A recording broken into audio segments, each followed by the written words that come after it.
Nosotros somos un organismo que tiene su propia regulación. Está regido por una inteligencia que hace que todo funcione sin ninguna perturbación. Si nosotros no fuéramos individuos, si no fuéramos conscientes de nosotros mismos, como es el caso de los animales, nosotros percibiríamos, por ejemplo, el hambre y de acuerdo a la cantidad de hambre, a la intensidad, comeríamos. Y cuando en nosotros surgiera el reflejo de la satisfacción, dejaríamos de comer. Eso sucede con los animales que viven en la naturaleza, o sea, libremente. Porque los animales que viven con los seres humanos, en su cercanía o incluso domesticados, se encuentran influidos por esto que sucede en el ser humano, que hace que nosotros percibamos conscientemente que la comida es rica, es sabrosa. Y esa es una experiencia que solo el ser humano puede obtener al comer. Se da cuenta que la comida tiene un sabor que le agrada y entonces quiere repetir la experiencia. Y entonces esto hace que ese placer producido en su boca pues sea más intenso que la voz del reflejo de la satisfacción. Esto es la vida humana. Todos los seres humanos, por el simple hecho de ser humanos, comemos muchas veces no solo porque tenemos hambre, sino porque tenemos ganas de disfrutar algo. De manera que aquí ya estoy mencionando que la comida es uno de los principales factores que puede perturbar la armonía llamada salud, en la que está entrando constantemente sustancia nueva al organismo y tiene que eliminarse sustancia que no necesita, los residuos. Y esto debe de ser a tiempo, porque si no se convierten en toxinas, se convierten en basura. Así que el alimento nosotros lo ingerimos normalmente mínimo 3 veces por día. 3 comidas hacemos comúnmente todos los días. De manera que es importante conocer que nosotros no vivimos de lo que comemos, sino que vivimos de lo que digerimos. Esto es porque la sustancia que entra al cuerpo es una sustancia extraña, ajena, que debe de hacerse propia a través de la digestión. Esto significa asimilación. Asimilar la sustancia extraña se hace a través de la digestión. De manera que eso que comemos, que afuera puede ser derivado de una semilla, de un tallo, de hojas, de frutos, raíces, o incluso productos de animales, directos o indirectos, dejen de ser sustancia extraña y se conviertan en mi propia sustancia. Y eso es porque tengo la capacidad de eliminar todas las fuerzas que las construyeron, todas las fuerzas que construyeron el alimento. Y el alimento humano se constituye principalmente de 3 grupos. Y estos son los carbohidratos, las grasas y las proteínas. De manera que de estos tres, nosotros ingerimos mínimo un 50% carbohidratos. Y el resto puede distribuirse entre proteínas y grasas.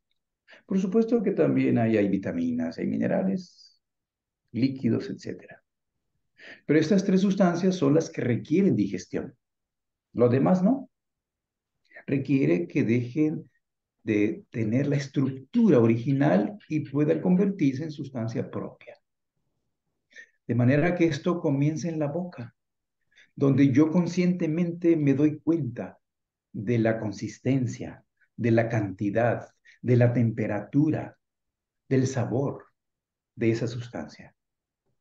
Por lo que debo de ser consciente de cuánta cantidad voy a poner en la boca y de cómo la mastique, porque eso es lo que inicia el proceso de la asimilación. Y si yo soy consciente allí de ese proceso, no deberé tener ningún otro problema en su digestión. El carbohidrato es esa sustancia que puede incluso digerirse 100% en la boca. 100%. La mayor parte del origen de nuestros carbohidratos son almidones. El almidón es una sustancia que es glucosa, grupos de unidades de glucosa, agrupadas químicamente en esa molécula llamada almidón, que no puede ingresar ni debe ingresar al organismo, a la sangre, al cuerpo. No puede ni debe ingresar como tal, debe de desintegrarse, degradarse, o sea, digerirse. Y eso sucede con la saliva. La saliva contiene una sustancia llamada amilasa, que es capaz de desintegrar, desdoblar el almidón en sus componentes hasta finalmente tener glucosa en la boca. Y esa es la unidad más sencilla y simple del carbohidrato, que es la que se utiliza como fuente de energía en todo nuestro organismo. De manera que el proceso de la digestión va desde almidón hasta glucosa, o sea, de polisacárido, que es el almidón, una molécula compuesta de muchos azúcares, hasta el monosacárido llamado glucosa. Esto es lo que puede hacer una buena masticación consciente y esa insalivación en la boca, de manera que se percibe el sabor dulce al ingerir pan, tortilla, arroz u otros cereales que contienen almidón. Si yo lo dejo suficientemente tiempo en la boca, se convierten en glucosa. Es el sabor dulce, es el azúcar. Y entonces ya no debe haber ningún problema en su proceso digestivo en las siguientes fases. Cuando entra en el estómago, allí no necesita ningún proceso. Primero porque el estómago es ácido y los carbohidratos necesitan un ambiente alcalino para ser digeridos. El estómago no puede digerir porque además no tiene ninguna enzima para digerir carbohidratos. De manera que continuará su proceso si es que no ha sido totalmente digerido en la boca hasta llegar al intestino.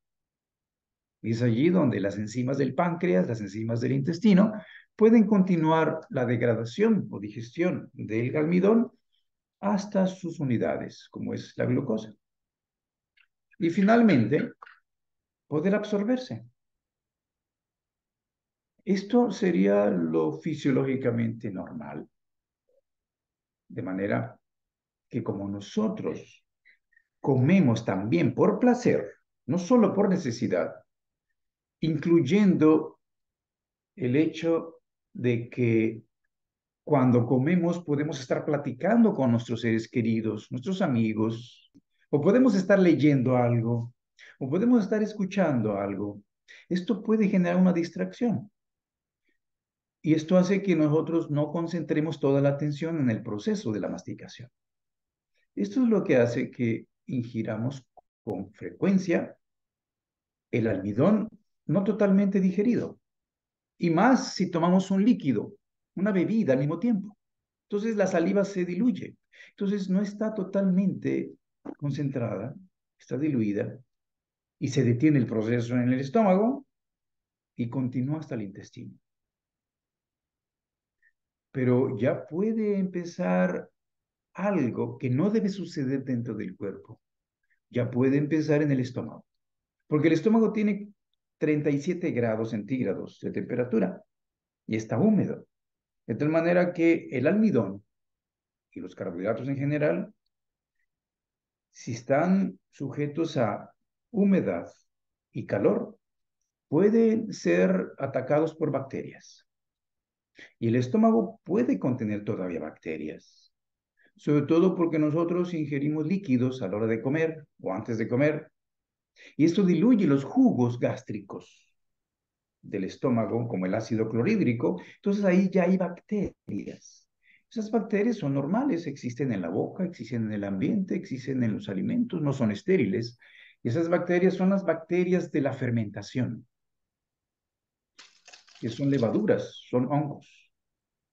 De manera que allí ya puede comenzar la descomposición del almidón, de los carbohidratos en el estómago, y esto genera gas. Y este gas es alcohol. Los carbohidratos, al descomponerse en la fermentación, producen un alcohol que se volatiliza normalmente.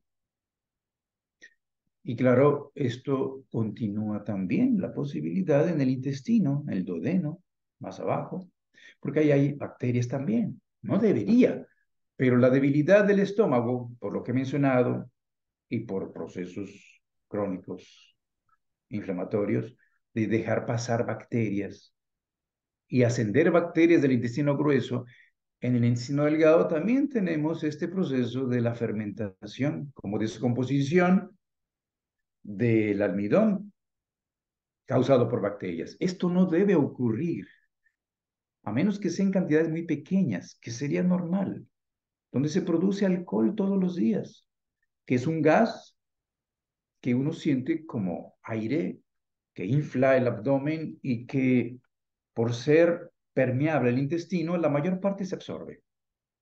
Pero puede salir, lo sentimos y lo dejamos salir cuando llega al intestino grueso en forma de gas que se desprende, o pudiera, cuando está en el estómago, salir en forma de eructo. Y es un gas que no huele, porque es alcohol. Esto sería la ventaja de ese gas, que si alguien siente muchos gases y si es por fermentación, pues no huelen y socialmente podría ser aceptado mientras no se oiga. Que esto cause vergüenza en algunas culturas. En otras no se causa eso. Pero como no se sabe si hay otros componentes allí, pues siempre puede ser muy riesgoso. Pero es lo más sano que uno deba eliminar los gases. Pero la mayor parte de los gases se absorben y al ser absorbidos van directamente primero al hígado. Aquí comienza la primera fase de la autointoxicación a través del intestino.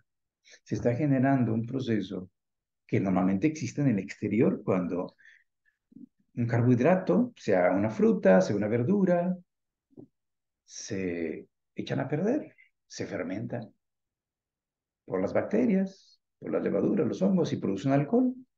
Pero dentro del intestino solo debe ocurrir en muy pequeñas cantidades, pero cuando traspasa, sobrepasa esa cantidad, entonces el hígado necesita eliminar esto, porque el organismo no lo puede asimilar el alcohol.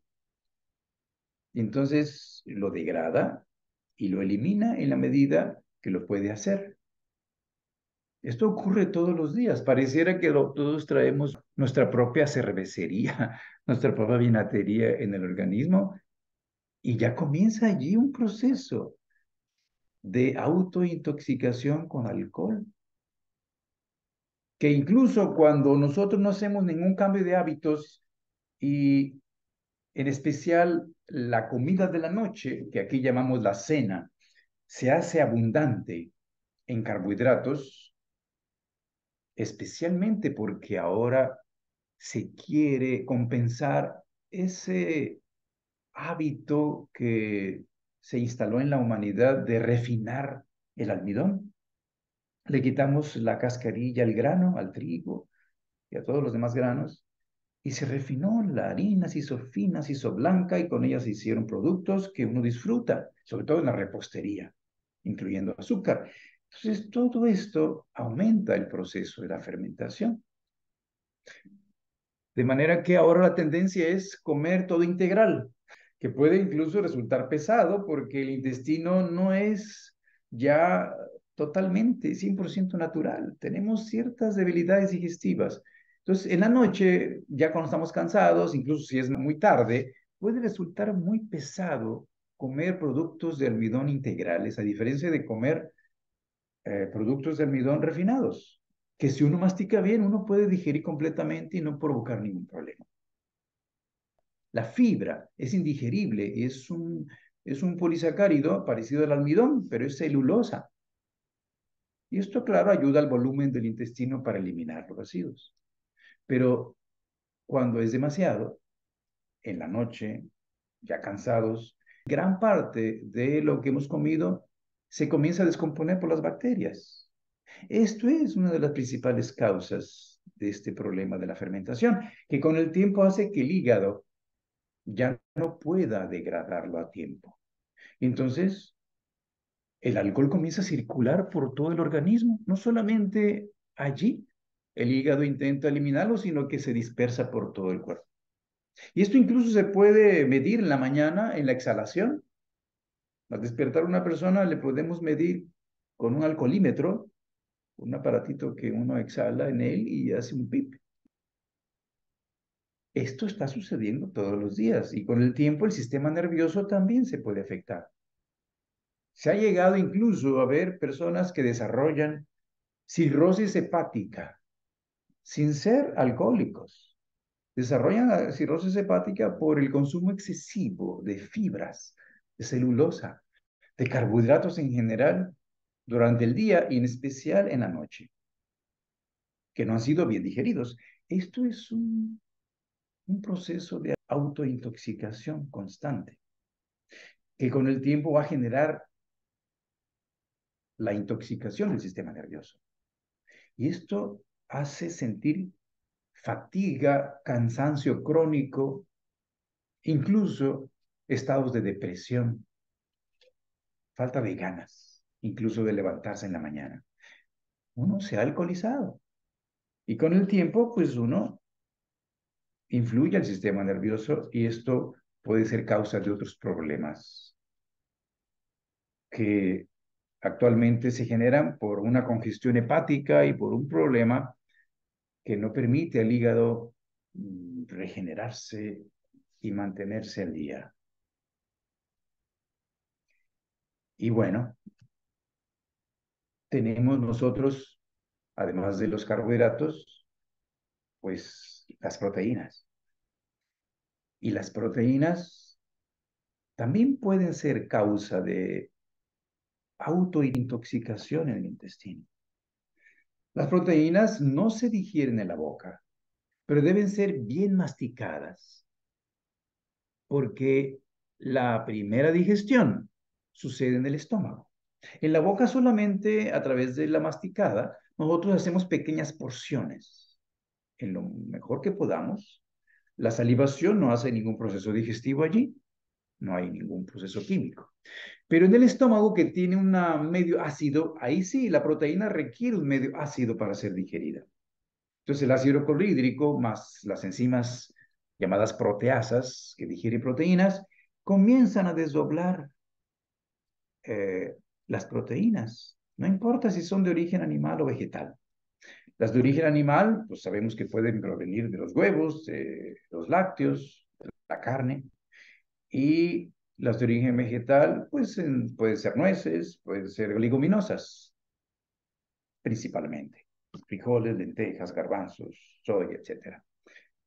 Los vegetales tienen grupos de aminoácidos que se llaman polipéptidos y que los animales y los humanos pueden comer para crear su propia proteína. De tal manera que requiere este también digerir en el estómago y también allí puede empezar un problema de descomposición si no tenemos la concentración adecuada de ácido clorhídrico y de enzimas digestivas por el el hábito de tomar líquidos durante la comida, que diluyen esos jugos.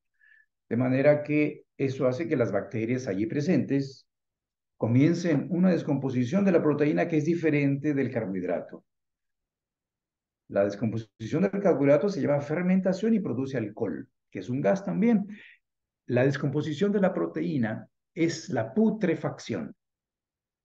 Son otras bacterias y generan también un gas, pero este gas es pestilente, que cuando sucede en el intestino y tiene que ser expulsado porque llega hasta el colon, la última parte del intestino grueso, pues tiene el inconveniente de que no es agradable socialmente por el olor, que es realmente putrefacto.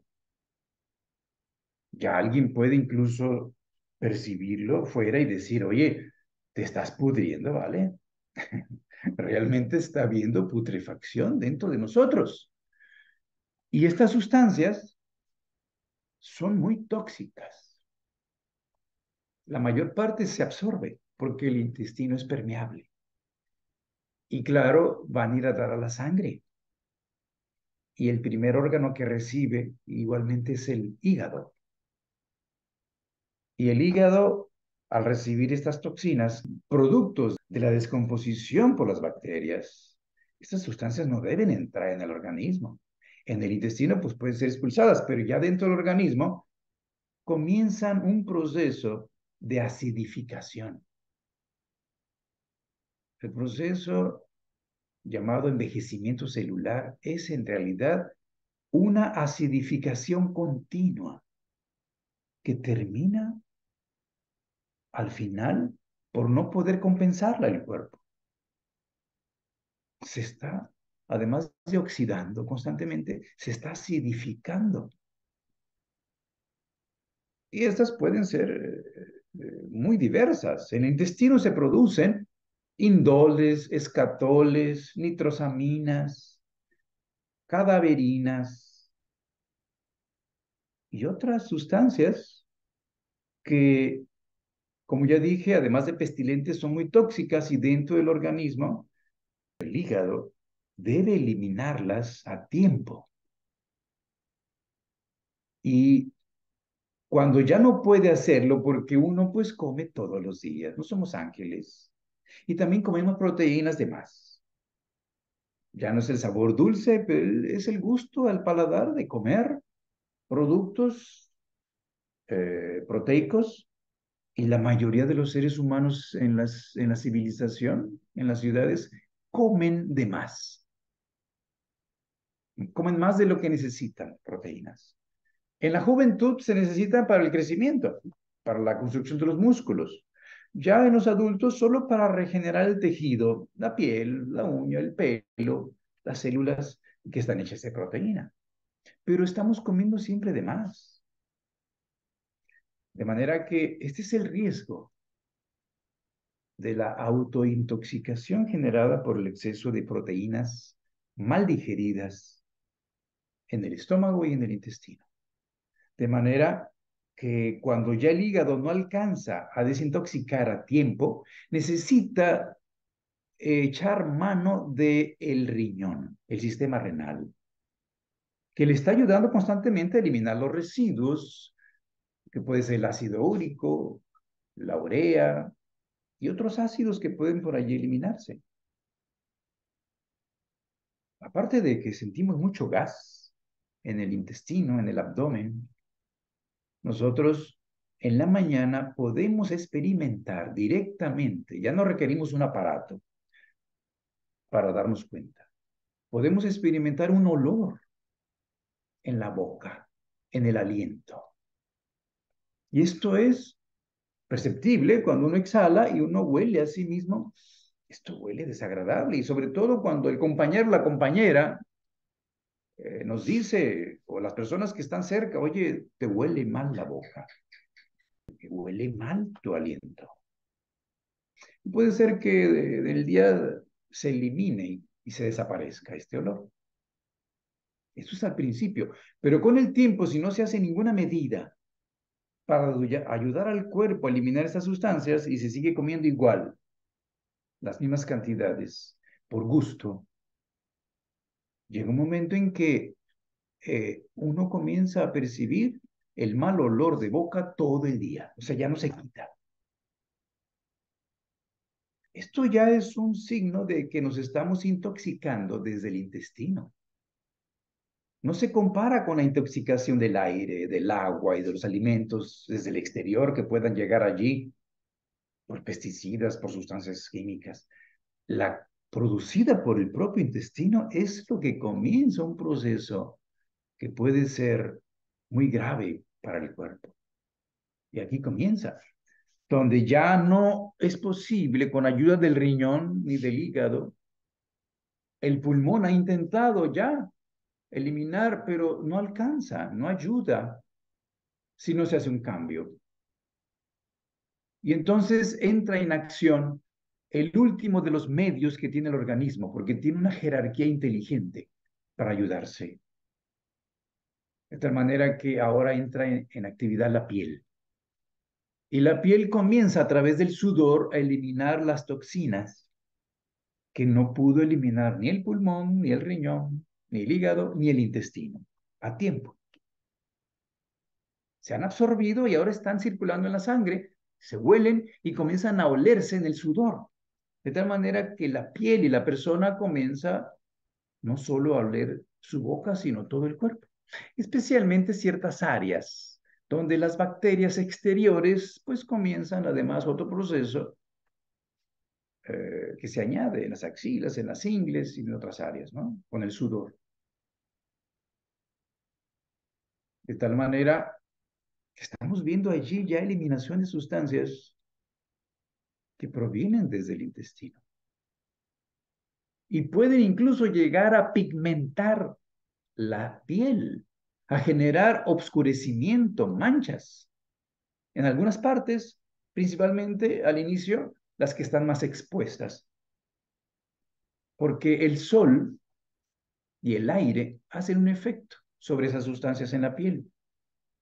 El aire las oxida y el sol también las degrada, además de que se hace la producción de la melanina, y esto pigmenta las sustancias que se están expulsando por el sudor, que contiene incluso pigmentos biliares, porque el hígado, a través de la bilis, ha intentado expulsarlas en la evacuación, y ese color aparece en el excremento, el color café, bronceado, pues viene de la bilis, es un pigmento, que cuando ya no alcanza a desintoxicarse a tiempo, estos pigmentos tienen que eliminarse por la piel. Entonces empiezan las manchas que pueden aparecer en la cara por estar expuestas más al sol, en ciertas partes de las mejillas, en la frente, dependiendo de la tendencia hereditaria que cada quien tenga, o incluso en las manos, en la piel, las manchas que empiezan a aparecer y uno dice, ah, estas las tenía mi papá, mi mamá, y parece que es una herencia. No, esto no es herencia. Es la tendencia a salir por allí las toxinas, por la cuestión racial, pero esto es debido a que cada quien está teniendo su proceso de autointoxicación y el cuerpo intenta eliminar esas sustancias por la piel.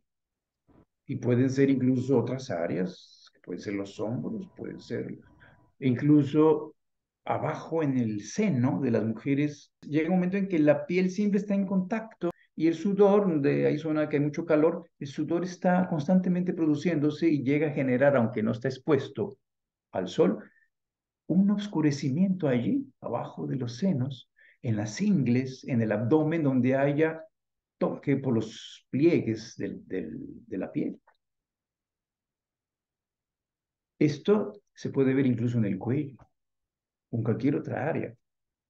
Esto es una pigmentación de la piel que tiene su origen, por lo general, por las sustancias que se absorbieron desde el intestino en un proceso de autointoxicación generado por la putrefacción de las proteínas. Fíjense todo lo que está ocasionando el no comer adecuadamente, porque, como ya dijimos, uno no vive de lo que come, sino de lo que digiere.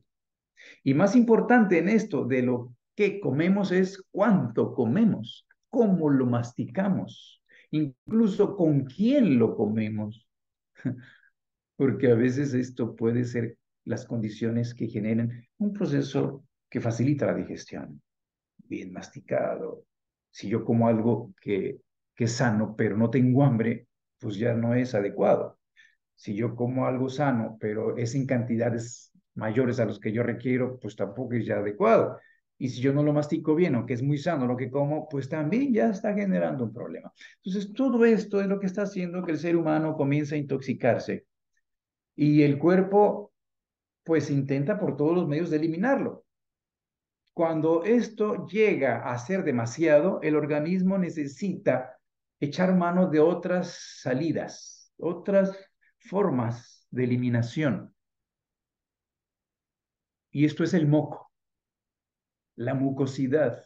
Es una forma de ayudar a eliminar sustancias del cuerpo que pueden ser incluso aprovechados en los procesos infecciosos, donde ya intervienen bacterias. Y entonces incluso pueden ser virus.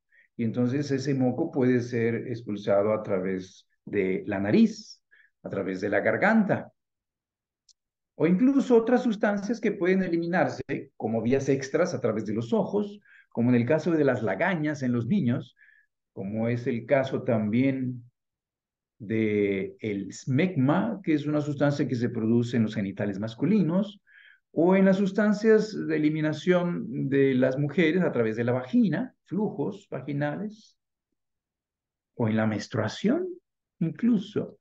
Se aprovecha la menstruación para eliminar toxinas y esto puede producir cólicos, incomodidad, en un proceso que es fisiológico. Y entonces el cuerpo está intentando por todas las vías eliminar los excesos que pueden llegar, como mencioné, a producir la infección, porque la bacteria es aquello que la naturaleza utiliza para eliminar el exceso de basura. Afuera, esto sucede cuando nosotros dejamos en el suelo alrededor restos de comida sin limpiar el lugar. Llega un momento en que animales van a percibirlo y se van a acercar para comérselo. Es una forma que la naturaleza hace para limpiar siempre. Hormigas, ratas, cucarachas, pues van a detectar eso y se van a acercar para comerlo. Y al final, pues se limpia el lugar, pero se llena de animales, ¿no? En la casa es nuestro cuerpo y también se puede llenar de animales invisibles, microbios. Es lo mismo, afuera incluso puede una vaca, un caballo, un animal grande morir en el campo. Y la naturaleza hace que los buitres y los opilotes detecten el aroma de la putrefacción a kilómetros y se acerquen para comerlo. Y lo limpian. Son carroñeros. Esto dentro del cuerpo también sucede. De tal manera que si no tuviéramos el terreno, dijera Pasteur, no habría bacterias porque no habría comida para ellas, no habría infecciones.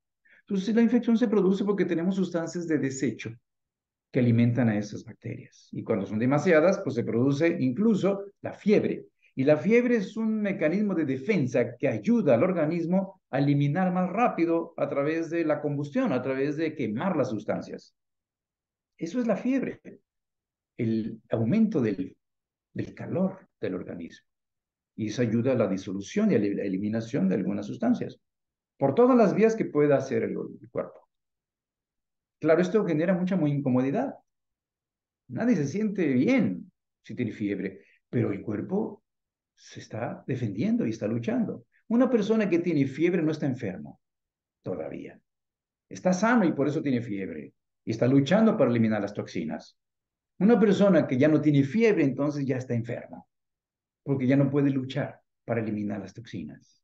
Entonces, la fiebre es un mecanismo de defensa como lo es la tos, como es el estornudo, como es el vómito, como es la diarrea, que son reacciones de defensa que el cuerpo tiene para eliminar aquello que está allí y estorba y no debe estar. Entonces, por eso cuando una persona estornuda, aquí decimos salud. ¿Por qué decimos salud cuando alguien estornuda? Porque el estornudar es un proceso de tanta fuerza vital que la velocidad en la que se expulsa el aire es muy alta, requiere mucha vitalidad para ello. Y una persona que está muy enferma, guardando cama, por lo general no tiene esa fuerza para estornudar. Ya no es capaz de estornudar. Y cuando estornuda, uno detecta eso y dice, salud. Comienza a aparecer nuevamente la salud. Ese es el origen de decir salud cuando alguien estornuda. De manera que todos estos procesos que el cuerpo tiene es por la vitalidad que mantiene el equilibrio y quiere expulsar la basura y las toxinas y mantener la salud. De manera que llega un momento en que la inteligencia humana creyó que la bacteria era la causa del problema, los microbios. Es la causa de la infección y de la fiebre y del malestar y de la enfermedad, a fin de cuentas. Que algunos llegaron a decir, no hay enfermedades, solo hay enfermos, y es muy sabio. Pero el médico y la medicina comenzó a concentrar su atención en la bacteria como causa del problema y entonces creó una sustancia llamada antibiótico, una sustancia que mata la vida de los microorganismos. Y entonces, con ello, claro, destruyó gran parte de las bacterias, incluso eliminándolas, y ya no había reacción, entonces aparecía la fiebre y entonces se sentía mejor la persona y comenzó a pensar, esta es la solución, cuando es una falacia, porque además teníamos ahora en el cuerpo las bacterias muertas, más las toxinas que no eliminamos, más los antibióticos que son químicos extraños al organismo, que además afectan no solo los microbios, sino las células del organismo y los órganos. Que claro, no debemos satanizarlo. En algunos casos es necesario el uso de antibióticos. Casos específicos es importante, porque eso es un avance de la ciencia para poder contrarrestar en un momento dado la presencia de muchas bacterias. Pero así, en procesos comunes, infecciosos, incluso hasta virales, el antibiótico no tiene nada que hacer allí porque son virus, no bacterias, se abusa y el ser humano a través de esto empezó a hacer que el organismo reprimiera estas reacciones y ya no eliminara a tiempo las toxinas hacia el exterior. Comenzó a obligar al cuerpo a retener toda su basura, todas sus toxinas. Y entonces comenzó a aparecer en la historia de la humanidad la enfermedad crónica, porque cuando el cuerpo se defiende y aparece fiebre, tos, estornudo, diarrea, vómitos, incluso erupciones en la piel, inflamaciones, enrojecimiento y hasta pus, que se elimina por la piel toxinas. Estos son procesos agudos de la enfermedad. Claro, muy incómodas, incluso pueden complicarse y generar la muerte. Claro, si no se atienden bien. Pero esto permitía que el cuerpo luchara contra la enfermedad o contra lo que está sucediendo, que no alcanza a eliminar a tiempo. Y cuando ya es reprimido por estos químicos que no solo son antibióticos, sino antiinflamatorios, cuando la inflamación es un proceso de defensa contra la inflamación, contra el dolor, contra las bacterias, antipiréticos, antiinflamatorios, analgésicos. Todas estas sustancias son químicos extraños al organismo y el abuso de esto ha generado que hoy en día tengamos, además de otras causas, procesos degenerativos crónicos que no producen fiebre. Y hay mucha gente que dice, yo nunca me enfermo, nunca tengo fiebre, nunca tengo una gripe. Cuidado con eso, porque tal vez ya entramos en ese rango en el que el cuerpo ya no reacciona de forma aguda. Y esto puede ser un preámbulo para problemas más graves. Porque cuando el cuerpo ya no puede expulsar a tiempo las toxinas y es obligado a retenerlas, comienza el cuerpo, por su inteligencia, a colocarlas primero donde no lo puede matar. Y esto es el tejido conectivo, el tejido conjuntivo que también le llaman. ahí en medio entre la grasa, el tejido adiposo, entre la piel, entre las articulaciones, ahí se empieza a acumular, donde no mata al organismo, no invade todavía órganos vitales, pero comienza el volumen del cuerpo a cambiar. Y claro, es también incómodo y feo para muchos decir, es que mi cuerpo ha aumentado de peso y volumen, de tal manera que allí se están acumulando, además de grasa, toxinas y líquidos. Y estos neutralizan los ácidos acumulados en el tejido voluminoso del organismo, que se puede ver en muchas partes, pueden ser el cuello, el abdomen, etcétera. Ahí hay acumulado toxinas, de manera que va a llegar un momento en que si no hacemos nada por cambiar los hábitos y seguimos comiendo igual siempre, cosa que antes era distinto porque llegaba la cuaresma y en la antigüedad los seres humanos hacían algún ayuno por ahí, ¿no? Ayudaban a que el cuerpo eliminara una vez por año las toxinas acumuladas los últimos 12 meses. Y en primavera, pues era la fecha para desintoxicarse. El ayuno y la oración, para eliminar no solo sustancias físicas, sino también emocionales y mentales. De manera que actualmente, además de provocar los procesos degenerativos crónicos que obligan al cuerpo a retener las toxinas, esto puede llevar incluso a la degeneración de la célula. Y cuando la célula degenera en su metabolismo por el exceso de acidificación interna, esto hace aparecer aquello que ya el ser humano no sabe ni cómo tratar. Y claro, lo quiere eliminar de raíz, aparece una tumoración. Esto ya es un proceso degenerativo que le llamamos cáncer porque las células de ese lugar se independizan del organismo y ya no obedecen a la ley general del organismo. Esto es un cáncer dentro del cuerpo. Así como fuera cuando un grupo de personas solo actúan para sí mismas sin pensar en el bien común, eso es un cáncer en la sociedad. El interés de unos cuantos se hace más importante que el interés de todos. Eso es un cáncer, afuera o adentro. De tal manera que esto comienza con no saber comer adecuadamente, con el hecho de no ser conscientes cuando masticamos, cuando estamos en ese momento en que no solamente estamos alimentando el cuerpo, sino que en realidad es un momento de convivencia y es un momento en que debemos reconocer ahí otras fuerzas que son espirituales, por lo que uno debiera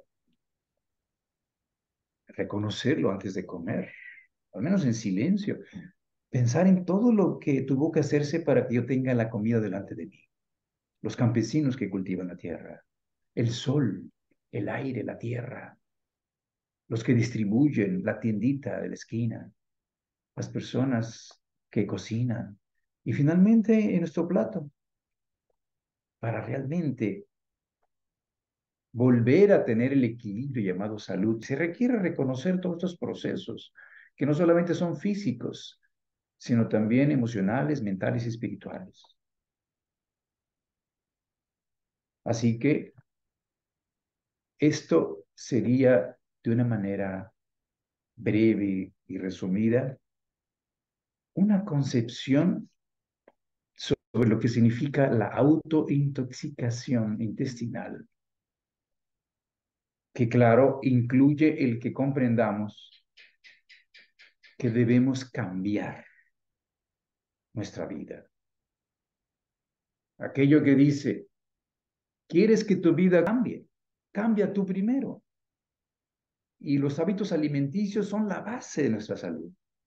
Además de el dormir lo suficiente, el hacer ejercicio y el descanso, incluyendo la higiene. La alimentación, el ejercicio, la higiene y el descanso son los pilares de la salud.